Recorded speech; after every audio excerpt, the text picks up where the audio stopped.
Goeiemôre. Jy luister na die reeks Kopskuif.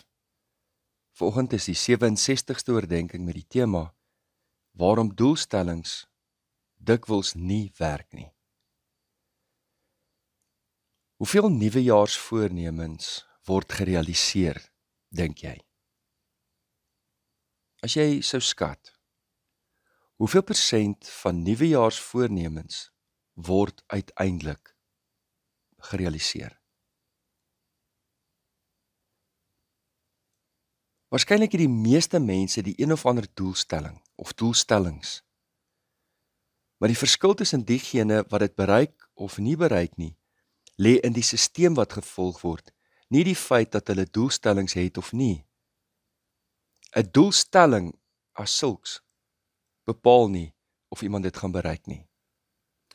'n Doelstelling is 'n visie van die eindproduk, maar 'n sisteem is die proses van hoe om daar uit te kom. Die geheim daarvan om 'n probleem in die lewe uit te sorteer, lê op 'n sisteemvlak, nie op 'n resultaatvlak nie. Gestel, byvoorbeeld, jy wil jou kinders beter dissipline leer, 'n edele doelstelling, maar as jy nie 'n sisteem ontwikkel nie, gaan jy na onmiddellike resultate soek. Jy gaan hulle byeenroep, die nuwe reëls neerlê en hulle dreig met straf of motiveer deur beloning. Die veronderstelling is dat jy jou gesin sal ophef tot op die vlak van jou doelstellings, maar in werklikheid bly jy terugval tot op die vlak van jou sisteem. Hier lê egter 'n dieper waarheid opgesluit. Die eerste vlak waarop ons iets wil verander is die uitkoms. In hierdie geval wil jy jou kinders se dissipline verhoog. Die volgende vlak waarop ons verandering bewerkstellig is deur 'n sisteemverandering. Hulle moet 'n nuwe roetine volg, kamers netjies hou, huiswerk binne 'n sekere tydsgleef doen, ensovoorts. En dis alles goed en wel. Maar die derde vlak van verandering is waar die eintlike wonder gebeur. Dit lê op die vlak van identiteitsverandering. Dit gaan oor die grondliggende oortuigings waarvolgens ons leef, ons wêreldbeeld, selfbeeld en die waardes wat ons nastreef.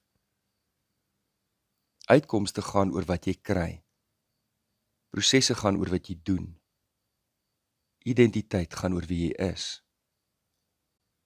Wat jou kinders betref, gaan dit dus oor meer as om vir hulle dissipline aan te leer.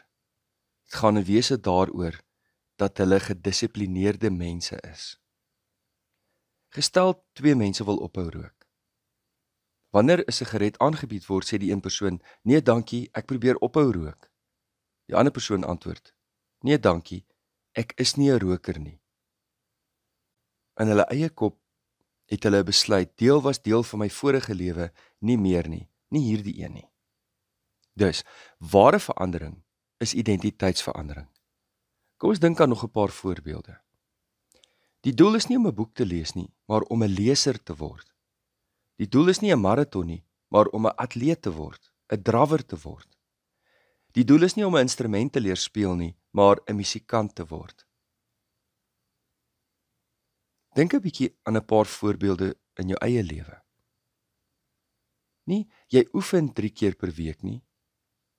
Jy is 'n fikse mens. Dis die doelstelling. Dit het my laat dink aan my eie lewe. Ek skryf nie oggendoordenkings nie. Ek is die boodskapper van goeie nuus. Die skrywer van Atomic Habits noem 'n belangrike waarheid. Hoe meer 'n gedagte of aksie verbind word met jou identiteit, is dit of moeiliker of makliker om dit te verander.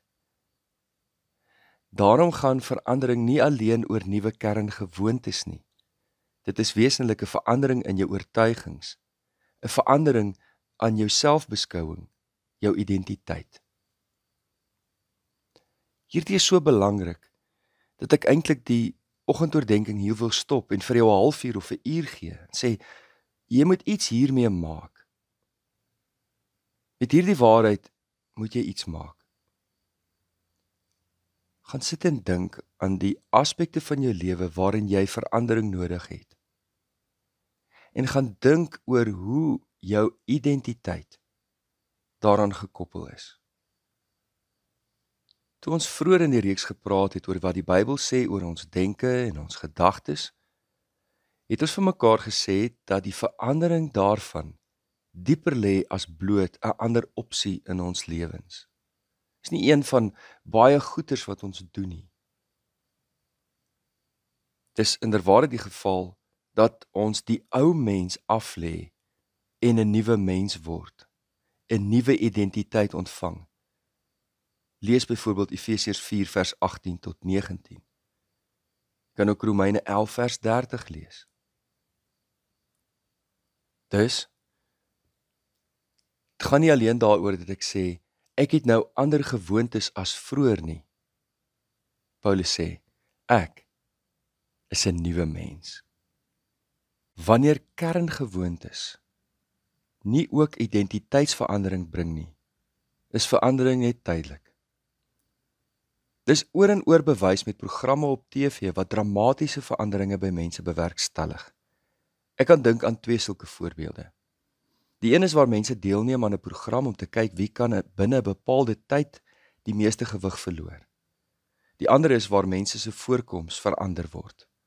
Die transformasie is merkwaardig. Mense verloor met die hulp van instrukteurs dramaties van 'n gewig. En 'n vaal persoon met 'n grasserige kapsel en vaal bruin klere verander in 'n stylvolle persoon met 'n moderne voorkoms. Maar wat gebeur dan? Binne weke, binne maande, val die meeste persone terug na hulle oorspronklike gewig en die ander groep dra weer dieselfde vaal klere met hulle grasserige kapsels. Waarom? Dit was gefokus op 'n resultaatsverandering, nie 'n sisteemverandering, want wat ten diepste gebore is uit 'n identiteitsverandering nie. Gaan sit vanmôre met jou lys van doelstellings in jou lewe en gaan verander die sinnetjies, as jy nog nie het nie, om nie alleen 'n resultaatsverandering voor oë te hou nie,